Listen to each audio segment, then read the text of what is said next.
Assalamualaikum warahmatullahi wabarakatuh. Perkenalkan, kami dari kelompok 3 dan di video kali ini kami akan mempresentasikan mengenai UTS kompleksitas algoritma kami yang berjudul Optimasi Pencarian Uang Belajar dengan penerapan algoritma Divide and Conquer. Sebelumnya, perkenalan anggota kelompok dulu. Pertama, saya sendiri, Raffi Ramadhani, dengan NIM 24105111028. Perkenalkan, saya Hairul Insan dengan NIM 24105111018. Perkenalkan, nama saya Muhammad Fahmi Hamzah dengan NIM 2410511021. Perkenalkan, nama saya Keisha Tolodita dengan NIM 24105111001. Perkenalkan, saya Naini Arwen dengan NIM 24105111014. Baik, sebelumnya yang melatar belakangi kelompok kita untuk memilih aplikasi tersebut adalah karena di UPN sendiri mahasiswa sering mengalami kesulitan mencari ruang kelas kosong untuk belajar kelompok atau kegiatan akademik. Ruangan yang tersedia seringkali sudah terpakai untuk kuliah dan informasi ketersediaannya sulit diperoleh secara cepat. Hal ini menyebabkan waktu terbuang hanya untuk mencari ruangan. Lalu di sini di aplikasinya itu dengan kita menggunakan sistem yang terintegrasi dengan Siakat untuk membuat pencarian ruang kosong yang tidak efisien dengan memanfaatkan algoritma Divide and Conquer. Seperti sistem booking ruang belajar dapat dirancang untuk menampilkan ketersediaan ruang secara cepat, akurat, dan secara real time. Oke, selanjutnya ada flowchart atau alur program yang telah kami buat. Yang pertama mulai, kemudian pengguna akan diarahkan ke halaman utama. Di sini tuh terdapat 3 menu, yaitu cek ruang kosong, pesan ruang, dan juga riwayat peminjaman. Saat pengguna memilih cek ruang kosong, maka sistem akan menjalankan algoritma Divide and Conquer. Ia akan menampilkan hasil ruang tersedia. Nah, ketika pengguna selesai, maka akan keluar program. Sebaliknya, jika pengguna belum selesai, ia akan memilih menu lainnya, yaitu ada pesan ruang. Nah, saat pengguna memilih pesan ruang, maka sistem akan mencatat data peminjaman dan memperbarui status ruang. Nah, dan yang terakhir yaitu riwayat peminjaman.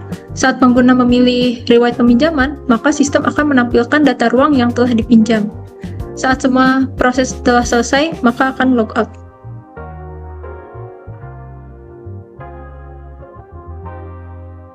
Oke, di sini masuk ke dalam halaman login, yang dimana ketika si user ini mempunyai akun untuk masuk ke peminjaman kelas ini, maka dia akan langsung login. Tetapi jika dia belum mempunyai akun, maka dia akan masuk ke dalam register terlebih dahulu. Nah, di dalam register ini si user disuruh untuk memasukkan nama lengkapnya, email, serta role-nya dia sebagai mahasiswa atau dosen, lalu masukkan NIM-nya dan password-nya. Maka ketika si user sudah register, maka dia akan masuk ke dalam halaman login lagi untuk memasukkan email dan password-nya. Langsung masuk ke halaman login. Nah, di sini masuk ke dalam halaman home, di mana di sini tertampil beberapa ruang, yaitu ada booking, ada jadwal, terus sama ruangan, dan foto atau spesifikasi dari ruangan yang akan dipinjam tersebut. Nah, ini bisa di-scroll. Oke, selanjutnya akan dijelaskan oleh Prapi. Baik, di sini pertama ada di paling atas ada tombol search. Bisa diklik untuk tombol search-nya. Nah, untuk di tombol search ini akan menampilkan semua ruangan yang tersedia. Baik, kita lanjut lagi ke homepage. Nah, selanjutnya ada button booking. Di button booking ini, nah baik, jadi di button booking ini tersedia tampilan untuk semua ruangan up. Jadi tersedia semua tampilan ruangan, bisa diklik untuk button ruangan yang atas itu. Nah, baik, jadi di button ruangan ini bisa kita scroll secara vertikal. Di situ untuk memudahkan kita untuk mencari ruangan apa saja yang ingin kita pakai.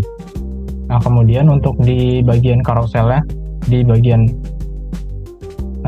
carousel ini kita bisa scroll secara horizontal untuk melihat daftar list ruangan dan jam-jam berapa saja yang tersedia.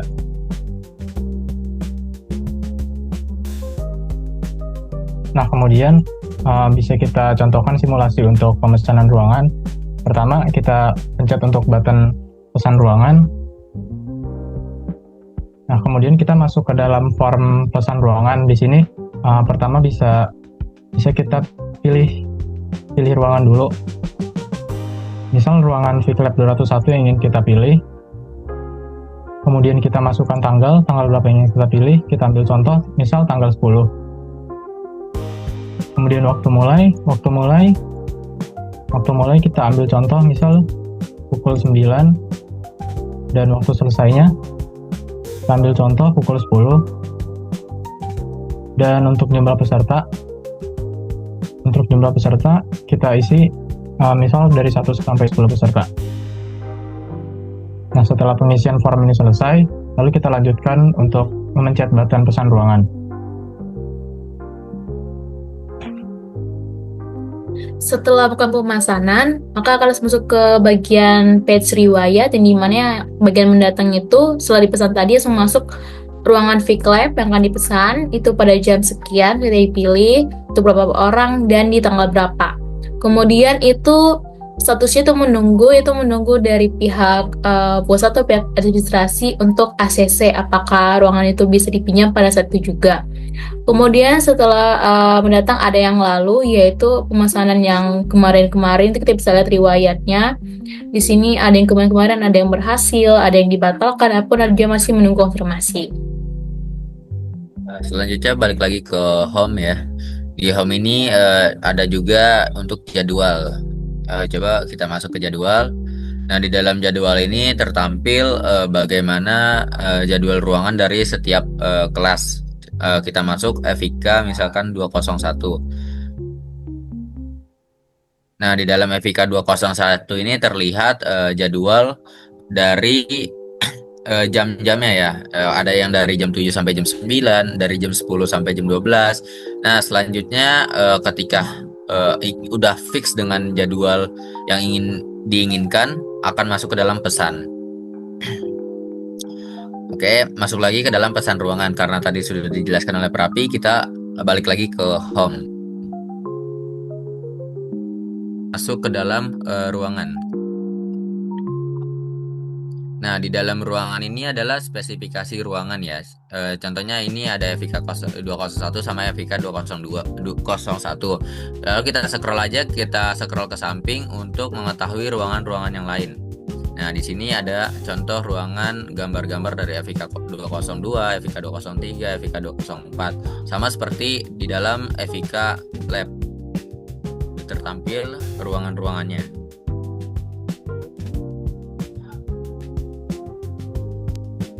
Selanjutnya di bagian bawah ini ada navbar ya. Navbar akan dijelaskan oleh Arwen untuk navbarnya. Oke, untuk navbarnya sendiri itu di sini bagian mendatang itu dia rewardnya udah nggak ada bagian mendatang, karena dia tuh udah langsung berpindah ke bagian yang lalu.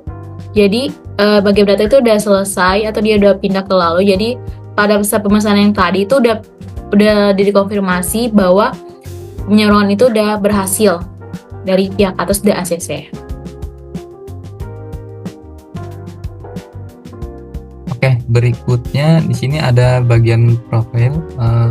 Pada menu home di sini ada gambar di bagian atas kanan.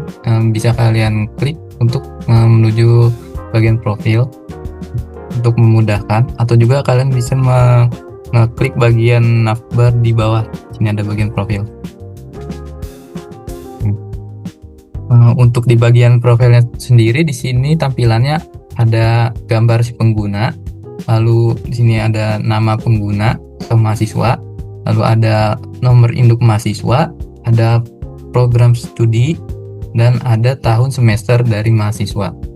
Lalu di bagian profil sini juga ada tombol untuk logout, yang dimana tujuannya ketika kita sudah tidak menggunakan aplikasinya, kita bisa mengklik tombol logout ini untuk kembali. Oke.